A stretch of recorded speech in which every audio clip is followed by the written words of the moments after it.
예수님께서는 이 땅에서 공생애의 사역 가운데 하나님 나라라는 것을 선포하셨습니다. 이제 하나님의 나라를 선포하시고 그 나라가 어떤 것이며 또 우리가 어떻게 해야지 그 나라를 살아갈 수 있는지 예수님께서 말씀하여 주시고 자신의 삶을 통해서 그것을 보여주셨습니다. 그런데 문제가 하나 있었는데요.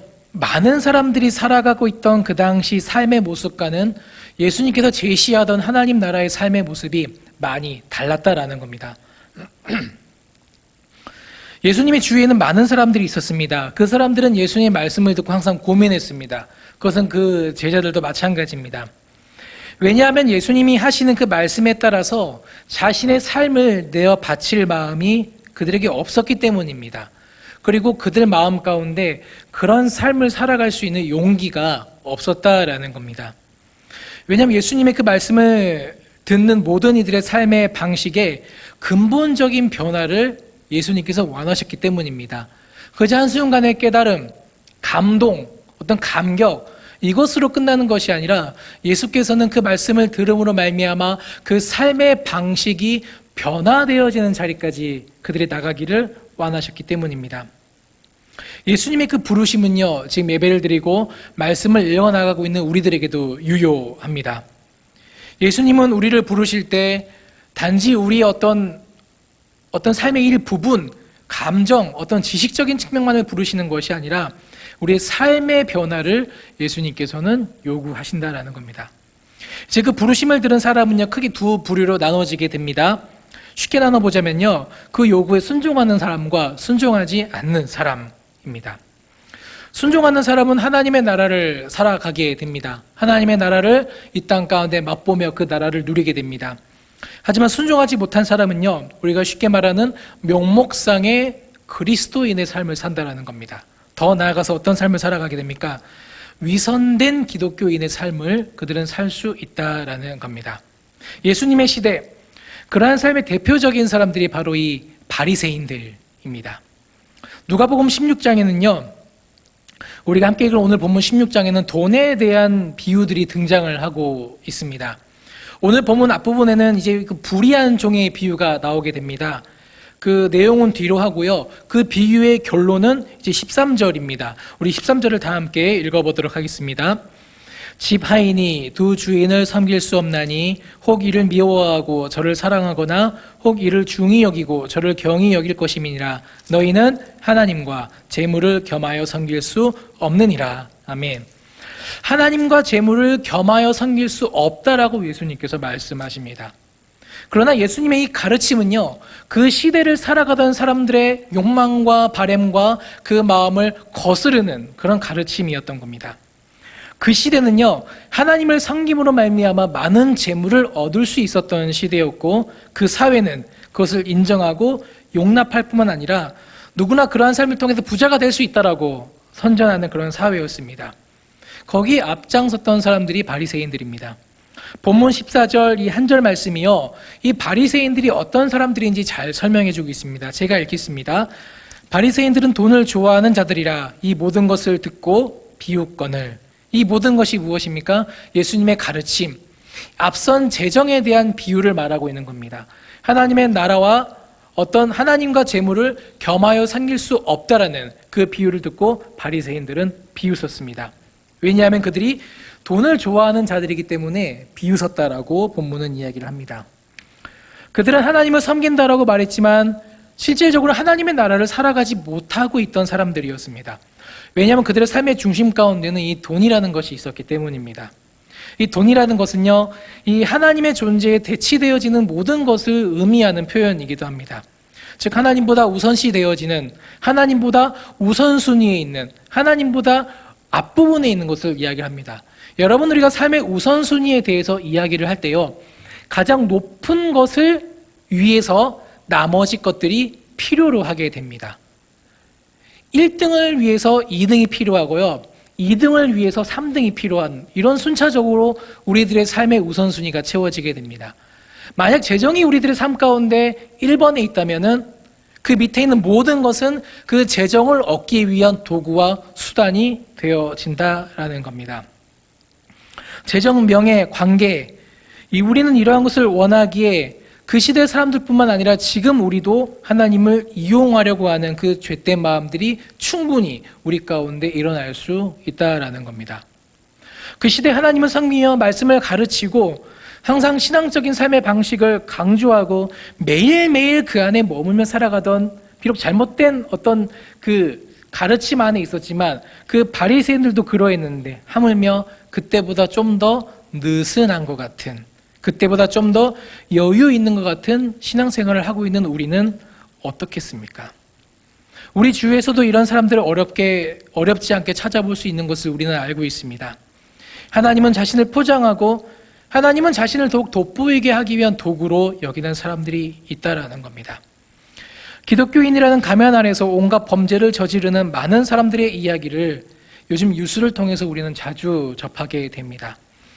그 사람들은 기독교인이다라고 스스로를 이야기하지만 하나님을 믿는다라고 본인의 입술을 통해서 말을 하지만 정작 하나님의 나라를 살아본 적도 없고 하나님의 나라를 경험해본 적도 없는 사람들이다라는 겁니다.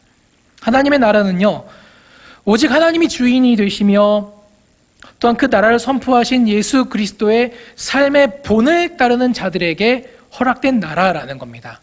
그것을 알고 있는 자들에게 허락된 나라가 아닙니다. 깨달음을 얻은 자들에게 허락된 나라가 아니라 그 삶의 본을 따라 삶을 살기로 결정하고 그 삶을 살아내는 사람들에게 허락된 나라가 하나님 나라라는 겁니다. 즉 명목상의 그리스도인들은 결코 경험할 수 없는, 책을 통해서 알 수 있고 설교를 통해서 알 수 있고 다른 사람들의 간증과 여러 가지 이야기들을 통해서는 알 수 있지만 그렇다고 해서 본인이 그것을 안다라고 착각할 수 있는 그런 나라라는 겁니다. 삶의 변화가 없기 때문입니다. 오직 지식과 체험으로만 만족할 뿐 순종의 길로 나아가지 못하기 때문입니다. 그리고 그들이 그 길로 가지 않기로 결정한 것은 하나님의 나라를 살아내기 위해서 자신들이 포기해야 될 것들이 있기 때문입니다. 자신의 우선순위에서 재정과 명예와 인기와 그런 자존심을 치우는 것을 인정할 수 없고 견딜 수 없기 때문입니다. 이러한 인간의 마음을 잘 아시는 주님께서 이제 바리새인들에게 이렇게 말씀하십니다. 우리 15절 우리 함께 읽어보겠습니다. 예수께서 이르시되 너희는 사람 앞에서나 스스로 옳다 하는 자들이나 너희 마음을 하나님께서 아시나니 사람 중에 높임을 받는 그것은 하나님 앞에 미움을 받는 것이니라. 아멘. 그들의 삶의 가치 가운데 가장 중요한 것은 재물이었으며 이로 인해서 자신이 높아지는 것을 그들은 원했다라는 겁니다. 그래서 그들은요, 예수님의 그 가르침을 이해할 수가 없었습니다. 그들은 말씀을 연구하던 사람들입니다. 말씀에 정통한 사람들이다라는 겁니다. 그러나 그 말씀을 적용하여 예수님이 살아내시던 그 삶의 모습에는 동의할 수 없었습니다. 바리새인들은 그 말씀을요, 자신들의 삶을 합리화하는 데 사용했기 때문입니다. 이제 이것을 보고 예수님께서는 하나님 앞에서 그들의 삶이 미움을 받게 된다라고 말씀하십니다. 여기서 미움을 받는다라는 표현은요, 하나님께서 그들을 대적하시고 그들을 하나님 앞에서 치워버리신다라는 표현이다라는 겁니다. 그들은 스스로가요, 하나님을 바라보고 있다라고 생각했습니다. 그러나 하나님께서는 오히려 그들에게 내가 너희를 치워버리겠다라고 말씀하시는 겁니다. 여러분, 얼마나 무서운 말입니까? 어쩌면 우리도요, 얼마든지 우리가 하나님을 바라보고 하나님의 말씀에 귀를 기울이고 말씀대로 산다라고 생각할 수 있습니다. 그러나 우리가 추구하는 삶의 그 우선 가치가, 삶의 우선순위가 하나님이 아니라면, 우리의 삶의 우선 가치가 예수님의 제자로 살아가는 것이 아니라면 우리 또한 얼마든지 이 바리새인들과 같은 그 평가를 하나님으로부터 받을 수 있다라는 겁니다. 우리 주위에 이런 사람들이 얼마나 많습니까? 우리는 요즘 들어 뉴스들을 보면서 그러한 것들을 많이 보게 됩니다. 최근 사람들의 공분을 사고 있는 입양아동 학대 사망 사건의 가해자, 그들 또한 어떻습니까? 그들의 입은 사랑을 말하고 다녔지만 그들의 손은 폭행을 행하였다라는 겁니다. 교회를 열심히 다니고 봉사도 하고 선행을 베푸는 삶의 모습을 그들이 보였지만 그 모든 것이 무엇을 위한 것입니까? 자신이 인정받기를 원하고 인기를 얻기를 원하고 명예를 얻기를 원하고 사람들의 관심을 받기를 원한 그것이다라는 겁니다. 그러나 그들의 삶에 악독과 죄악이 가득했다라는 것을 우리는 지금 똑똑하게 보고 있습니다. 그리고 우리 주위의 이웃들의 안전과 공공의 유익을 생각하지 않고 자신들만의 신념을 위해서 잘못된 신앙생활을 하고 있는 사람들도 얼마나 많습니까? 여러분, 예수님께서 분명히 말씀하신 것이 있습니다. 내 이웃을 내 몸과 같이 사랑하라. 하나님을 사랑하고 내 이웃을 사랑하라. 이 말씀을 하실 때 하나님 사랑하는 것을 우선순위에 두고 이웃을 사랑하는 것을 후순위에 두신 것이 아닙니다. 같이 가는 겁니다. 하나님 사랑과 이웃 사랑은 비교 어느 것이 앞장서고 뒷속을 비교할 수가 없이 같이 가야 되는 중요한 가치라는 겁니다.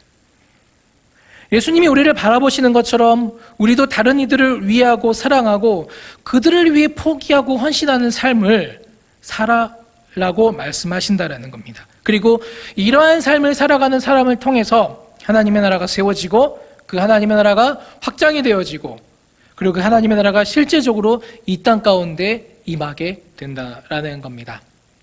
예수님께서 바로 이러한 하나님의 나라를 가지고 사람들에게로 오셨습니다. 이것을 받아들이느냐, 받아들이지 않느냐의 문제가 이 말씀을 들은 모든 사람들 앞에 놓여진 겁니다. 바리새인들은요, 이 하나님 나라의 이야기를 듣고 비웃었다라는 겁니다. 그들에게 이 하나님의 나라는 자신들의 삶의 기반을 더 안정적으로 만들 수 있게 하는 나라라고 여겨졌기 때문입니다. 하나님 나라에서 정말 중요한 것은요, 우리가 하나님으로 인해서 누릴 수 있는 어떠함이 아니라 하나님과의 관계성입니다. 우리가 하나님과, 즉 하나님으로부터 우리가 무엇을 얻느냐, 하나님을 통하여서 우리가 어떤 것을 이룰 수 있느냐보다 내가 지금 하나님과 어떤 관계 가운데 있느냐가 하나님 나라에서는 정말 중요한 가치라는 겁니다. 하나님과 올바른 관계 가운데 있다면 우리는 자연적으로 하나님 나라의 백성으로 살아가게 됩니다. 여러분, 근데 올바른 관계로 들어가는 문은요, 이미 우리에게 열려 있다라는 겁니다. 바로 예수 그리스도께서 그 죄로 인해서 하나님께 나아갈 수 없었던 우리를 대신해서 그 죄를 다 감당하셨기 때문에 하나님께 나아갈 수 없던 우리에게 그 길이 열린 겁니다. 예수께서 바로 그 길이 되어주신 겁니다. 우리 요한복음 14장 6절 다 아시는 말씀인데요. 우리 한번 한 목소리로 읽어보도록 하겠습니다. 예수께서 이르시되 내가 곧 길이요 진리요 생명이니 나로 말미암지 않고는 아버지께로 올 자가 없느니라. 아멘. 오직 예수님께서만 우리를 하나님께로 나아갈 수 있도록 인도해 줄 수 있는 존재라는 겁니다. 다른 그 어떤 것도 우리를 하나님과의 깊은 관계 가운데로 인도할 수가 없습니다. 그러나 문제는요, 그 관계로 들어가는 문은 예수님으로 인해서 열렸습니다. 자, 문제는 그 구원을 받은 다음이다라는 겁니다. 그 길은요, 에스컬레이터를 타듯이 자동적으로 올라가는 길이 아니다라는 거예요. 구원의 여정은 어떤 분이 말씀하신 것처럼 계단을 올라가는 것과 같다라는 겁니다. 우리가 걸어야 하고 우리가 올라야 하고 힘이 들어도 다리를 들어서 한 걸음씩 한 걸음씩 내딛어야 하는 것이 구원의 여정이다라는 겁니다. 물론 이 구원의 여정을 하게 하시는 분도 성령님이시요, 구원의 여정 가운데 우리와 동행하시며 힘 주시는 이도 성령님이시라는 겁니다. 계단을 올라갈 때 힘들면은 뒤에서 받쳐주시고 밀어주시고 힘내라고 말씀해 주시는 분이 성령님이십니다. 그 성령님과 동행하여서 그 함께 우리가 그 길을 나아가야 한다라는 겁니다. 오늘 본문 16절 후반부에 이렇게 말씀하고 있습니다. 하나님 나라의 복음이 전파되어 사람마다 그리로 침입하느니라. 여기서 침입한다라는 말은요, 자기 자신을 그 안에 밀어넣다, 이런 의미를 갖고 있습니다. 즉 힘써서 그 안으로 나아간다라는 말입니다. 이 말을 쉽게 보자면은 예수님으로 인하여서 하나님의 나라가 선포되어졌는데 그 나라에 들어가기 위해서, 그 나라의 백성으로 살아가기 위해서 자기 자신이 적극적으로 노력해야 된다라는 말입니다. 여러분, 그 당시 이 유대인들, 바리새인들은요, 자신들 별 노력 없이 하나님 나라에서 하나님 나라의 백성으로 살 것이라 생각했습니다. 왜냐하면 자신들은 아브라함의 후손이라고 여겼기 때문입니다. 선택받은 선민이다라고 스스로를 생각했기 때문입니다. 어떤 노력이나 갈망이나 믿음이 없이도 육적인 혈통으로 하나님 나라에 들어갈 수 있다라고 생각하던 사람들입니다. 그래서 복음을 통한 삶의 변화, 복음을 통한 어떤 삶의 뉘우침, 삶의 돌이킴, 이것을 외치는 예수님의 선포를 무시하고 중히 여기지 않았다라는 겁니다. 그런 이들에게 예수께서는요, 그런 혈통을 믿는 것이 아니라, 그런 전통을 믿는 것이 아니라 이전과는 다른 삶을 살아갈 것을 그들에게 요구하셨다라는 겁니다. 내 이웃을 사랑하고 내 원수를 용서하고 내 이웃의 어려움을 보살피고 그들의 빈궁함을 그냥 넘어가지 말고 아픈 자들을 돌보고 슬픈 자들을 위로하고 그 시대의 어두움 가운데 방치되어진 사람들을 이끌어서 빛의 자리로 인도하며 그들에게 하나님의 놀라운 구원의 소식을 전할 것을 예수께서는 그 사람들에게 말씀하셨다라는 겁니다. 여러분, 오늘을 살아가는 우리는 어떻습니까? 혹시 우리에게 그런 바리새인들의 모습이 남아있지는 않습니까? 삶의 변화도 없고 남을 위한 헌신도 없고 사랑과 자비와 긍휼과 그 모든 것에 실천도 없이 그저 나는 믿으니까 문제없어, 나는 믿으니까 천국 갈 거야, 나는 믿음의 가정 가운데 살아가니 그것으로 충분해, 나의 자녀는 내가 신앙을 가지고 있으니까 그것으로 충분해, 그렇게 생각하며 살아가고 있지는 않을까요? 여러분이 구원은요, 선물입니다. 말 그대로 선물입니다. 우리의 노력과 공로로 얻어지는 것이 아니라 거저 받았다라는 겁니다.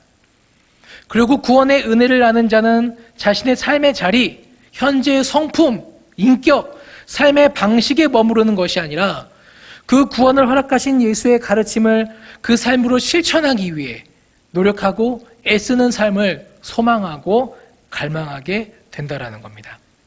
이것이 바로 하나님과 올바른 관계 가운데 사는 사람의 모습이며 하나님의 나라를 살아가는 그 백성의 참 모습이다라는 겁니다. 사랑하는 여러분, 우리 모두는요, 하나님 나라의 거룩한 백성으로 초청을 받았습니다. 부르심을 받았습니다. 그 부르심은 은혜의 초청이지만 그 부르심대로 사는 것은 우리의 헌신과 우리의 권리 포기와 우리의 순종을 필요로 한다라는 겁니다. 근데 중요한 것은 우리의 힘으로는 그 삶을 도저히 살아낼 수 없다라는 겁니다. 예수님께서 말씀하신 그 삶, 예수님을 따르는 삶, 예수님께서 말씀하신 삶의 우선 가치를 나의 삶을 통해 이 땅 가운데 흘려보내며 살아가는 삶, 우리 힘으로 살아갈 수 없다라는 겁니다. 왜냐하면 우리의 본성은요, 이 바리새인들처럼 돈을 사랑하고 인기를 강구하고 높임받기를 원하는 그 본성 가운데 우리가 놓여져 있기 때문입니다. 그래서 우리에게 필요한 게 무엇입니까? 하나님 나라의 백성으로 살아가기 위해 몸부림치는 삶이 우리 가운데 필요하다라는 겁니다. 그 중에서 가장 중요하고 가장 기초적인 것이고 가장 필요한 것이 바로 매일매일 우리들의 삶 가운데 예수님의 이 말씀, 하나님의 이 말씀이 있어야 된다라는 겁니다. 말씀을 읽어야 하고 묵상해야 한다라는 겁니다. 왜냐하면 그 말씀만 우리의 본성을 변화시킬 수 있기 때문입니다. 다른 것은요, 우리의 본성을 변화시킬 수 없습니다. 우리는 혹자는 이렇게 생각합니다. 지금은 내가 이렇게 신앙생활을 해도 돈을 내가 좀 더 많이 벌게 돼서 여유가 있게 되면은 나눠주고 풍족하고 좀 더 하나님의 이름을 높여드리는 삶을 내가 살 수 있겠지, 이렇게 생각합니다. 그러나 그 마음의 중심에는 무엇이 있습니까? 그 본성 가운데는 그래도 돈이 있어야지, 그렇게 생각하는 돈을 사랑하는 그 마음이 있다. 한번 우리의 마음을 점검해 보십시오. 우리의 본성 가운데 무엇이 있는지, 우리의 마음 가장 밑바닥에 무엇이 깔려 있는지, 우리의 입은 사랑을 말하고 우리의 입은 자비를 말하고 우리의 입은 하나님의 은혜로운 말씀을 말할 수 있지만 삶의 자리에서 자연스럽게 반응되어지는 이웃에 대한 나의 태도, 어떤 사회에 대한 나의 태도, 사람들에게 반응하는 나의 행동, 이것이 우리의 본성을 잘 말해주고 있다라는 겁니다. 오직 말씀만 우리의 본성을 변화시킬 수 있습니다. 하나님을 더 많이 알기 위해 노력해야 됩니다. 더 깊은 관계를 맺기 위해 갈망하는 마음이 우리 가운데 있어야 된다는 겁니다. 그래야지 올바른 변화가 우리 가운데 일어납니다. 그냥 변화가 아니라 올바른 변화, 그것이 우리 가운데 일어납니다. 이를 바탕으로 매일매일 변화되고 새로운 삶을 경험하며 그 삶을 나누어 줄 수 있는 우리의 삶이 바로 하나님 나라의 백성다운 삶이다라는 겁니다. 하나님의 자비와 공의를 놀라운 사랑이 가득한 그 나라를 우리가 우리의 삶을 통해서 전할 수 있게 되는 겁니다. 그래서 여러분들에게 적극 권장하고 싶습니다. 그리고 주위 많은 사람들에게 좀 알려주십시오. 지금 우리 교회에서 하고 있는 360을 한절 묵상을 여러분 매일매일 좀 한번 붙들어 보십시오. 여러분의 삶의 매일의 일상 가운데 이 말씀을 좀 두시기를 원합니다. 몇 번 읽어보고 에이 이전에 계속 해왔던 건데 말씀은 내가 몇 독을 했는데 이렇게 생각하는 것이 아니라 읽고 그 한 절 묵상하고 씹어내고 씹어내면서 그 말씀 가운데 담긴 하나님의 그 뜻, 그 말씀 가운데 담긴 하나님의 나라에 대한 소망과 갈망을 좀 우려낼 수 있는 우리의 삶이 되었으면 좋겠다라는 겁니다. 그리고 그 말씀이 여러분의 삶 가운데 매일매일 침투하여 어떤 변화를 가지고 오는지 경험했으면 좋겠습니다. 더 이상 우리가 삶의 변화와 부흥과 놀라운 이야기들을 다른 사람들의 이야기와 책을 통해서 듣는 것이 아니라 다른 교회의 이야기를 통해서 듣는 것이 아니라 이 동안교회 내에서 우리들의 삶을 통해서 좀 경험해봤으면 좋겠습니다. 여러분, 하나님 나라를 살아가는 방식은요, 하나님과의 관계성을 바탕으로 그 삶을 다른 이들에게 나누어 주는 삶입니다. 그 시작이 바로 말씀이다라는 겁니다. 말씀에 대한 바른 이해, 말씀에 대한 바른 교육이 우리에게 필요하다라는 겁니다. 그 교육을 받았음에도 불구하고 오히려 이웃에게 아픔을 주고 고통을 주고 이 세상의 빛과 소금이 되기는커녕 차가운 이 세상을 더 냉담하고 얼어붙게 만드는 사람들의 이야기를 우리는 듣게 됩니다. 그래서 우리는요, 더욱더 열심을 내며 더욱더 주의해야 됩니다. 사랑하는 여러분, 하나님의 그 성품이 여러분의 삶을 통해서 막힘없이 이 세상 가운데로 흘러가기를 원합니다. 그래서 예수님의 말씀을 들을 때 비웃던 사람들이 바리새인들처럼 우리 삶과는 다른 그 삶을 비웃던 사람들이 그 말씀의 능력을 체험하고 경험하고 하나님께로 돌아오는 역사가 일어나기를 원합니다. 근데 그것을 위해서는요, 우리가 먼저 그 말씀 앞에 무너지는 삶을 살아야 된다는 거예요. 그 말씀 앞에 내가 하나님 나라의 백성임을 인정하는 삶을 살아가는 법을 우리가 훈련하고 배워야 된다는 겁니다. 과거의 경험, 어떤 과거에 받았던 은혜, 과거에 들었던 어떤 놀라운 설교에 따른 그것이 아니라 오늘 나에게 주어지는, 오늘 나를 이끌어가는 그 말씀이 우리에게 필요한 겁니다. 그래서 오늘도 무너지고 내일도 무너지고 모레도 무너지면서 하나님께서 내 안에 쌓여졌던 그 명목상의 그리스도인의 그 가면의 벽들을 하나씩 하나씩 제거해 나가는 것을 경험하는 여러분의 삶이 되어지시길 소망합니다. 안 된다, 안 됐다, 다 해봤다, 이전에 우리도 이거 다 해봤다, 이렇게 말씀하는 게 아니라 한번 해보시기 바랍니다. 해보시고 나서, 제대로 해보고 나서, 제대로 읽어보고 나서, 제대로 기도해보고 나서 에이, 이런 말 할 수 있지, 해보지도 않고 중간에 멈춰버리고 나서 하니까 안 되던데 우리가 어떻게 그렇게 말할 수 있겠습니까? 1년 동안 매달 매일매일 여러분에게 주어지는 이 말씀이 과연 1년 후에 아니면 더 짧게 여러분의 삶을 어떻게 변화시켜서 주위 사람들이 여러분을 통해서 하나님의 나라를 보게 될지 기대하고 소망하는 여러분이 되셨으면 좋겠습니다. 하나님 나라의 그 놀라운 현존의 복음이 여러분의 모습을 통해서 밝히 드러나기를 원합니다. 예수께서 전해주신 새로운 삶의 시작, 하나님 나라의 백성으로서 삶을 살기 위해 말씀을 더욱 가까이 하는 여러분 되시길 소망합니다.